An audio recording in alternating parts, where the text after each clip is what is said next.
মনোনয়নপত্র গ্রহণ ও বাতিলের বিরুদ্ধে নির্বাচন কমিশনে আপিল দায়েরের দ্বিতীয় দিন আজ। সকাল থেকেই রাজধানীর আগারগাঁওয়ের নির্বাচন ভবনে আসতে থাকেন যাচাই বাছাইয়ে বাদ পড়া প্রার্থীরা। আপিল দায়েরের জন্য সারা দেশ থেকে অঞ্চল ভিত্তিক 10টি বুথ স্থাপন করেছে ইসি। এসব বুথে নিজ নিজ অঞ্চলের যে কেউ যে কারো পক্ষে বিপক্ষে আপিল করতে পারবেন। আপিল সংক্রান্ত যাবতীয় তথ্য, পরামর্শ এবং নির্দেশনা দিতে কাজ করছেন কমিশনের কর্মকর্তারা। 1% যে সমস্যাটা এটা পাচ্ছি, ঋণখেলাপি পাচ্ছি, তারপরে হলফনামায় সঠিক তথ্য দেওয়া হয় না। যে কারণে তার মনোনয়নপত্রটা বাতিল হয়েছে ওই সার্টিফিকেট কপিটা এবং তার আমাদের প্রধান নির্বাচন কমিশনার মহোদয়ের বরাবরের যে প্রেয়ারটা এই দুটোই হচ্ছে ম্যান্ডেটরি। প্রস্তাবকারী স্বাক্ষর নাই।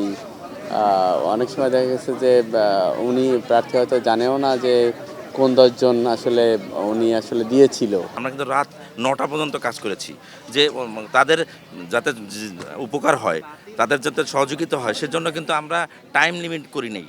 আপিল করা প্রার্থীরা বলছেন যেসব কারণে তাদের মনোনয়নপত্র বাতিল করা হয়েছে তা গ্রহণযোগ্য নয়। আর বাদ পড়া স্বতন্ত্র প্রার্থীরা বলছেন 1% ভোটারের সই অযৌক্তিক।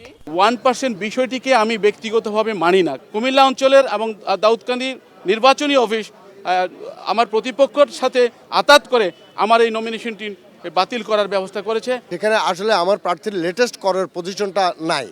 একটা ওল্ড রিপোর্টের পরিপ্রেক্ষিতে ওনাকে কর খেলাপি দেখানো হয়েছে। অ্যাপিল কার্যক্রমকে বাস্তবায়ন করতে গেলে এই যে ক্রাইটেরিয়াগুলো আছে, এই যে সিস্টেমগুলো, এটা নিশ্চয়ই একটা হয়রানিমূলক। এদিকে আপিল করতে এসে ভোটের মাঠ নিয়ে অসন্তোষ জানান অনেকেই। এখনো অবৈধ অস্ত্র উদ্ধার করা হয়নি বলেও অভিযোগ তাদের। নির্বাচনের পরিবেশ সৃষ্টির জন্য, লেভেল প্লেইং ফিল্ড তৈরির জন্য নির্বাচন কমিশন এবং সরকার তাদের সবাইকে উদ্যোগী হতে হবে। বড় রাজনৈতিক দল যারা আছেন, যারা শক্তি বিস্তার করার জন্য ভূমিকা রাখেন, তাদেরকেও আন্তরিক হতে হবে। হাদি এর মতো আমাকেও গুলি করা হতো। এখানে আইনশৃঙ্খলা বাহিনী আমার জন্য কতটুকু করতেন আমি জানি না। আমি অনেক সময় আইনশৃঙ্খলা বাহিনীকে ফোন দিলে তারা ফোন রিসিভ করতে চায় না আমি পদপ্রার্থী হিসেবে। এই যে নির্বাচনের যে সমর্থক লিস্ট, এটা হচ্ছে তার প্রথম ব্যারিয়ার, যাতে কোনোভাবেই একজন যোগ্য প্রার্থী সে যেন সংসদে যাওয়ার জন্য বা মানুষের জন্য লড়াই করার জন্য সে মাঠেই নামতে না পারে। জাতীয় পার্টি নির্বাচন করতে দেবে না বা এই ধরনের অনেক কথাবার্তা আসছে যে না মাঠে নামলে আমাদের হয়তো কোনো ক্ষয়ক্ষতি হতে পারে। মনোনয়নপত্র গ্রহণ ও বাতিলের সিদ্ধান্তের বিরুদ্ধে নির্বাচন কমিশনে আপিল দায়ের করা যাবে আগামী 9 জানুয়ারি পর্যন্ত।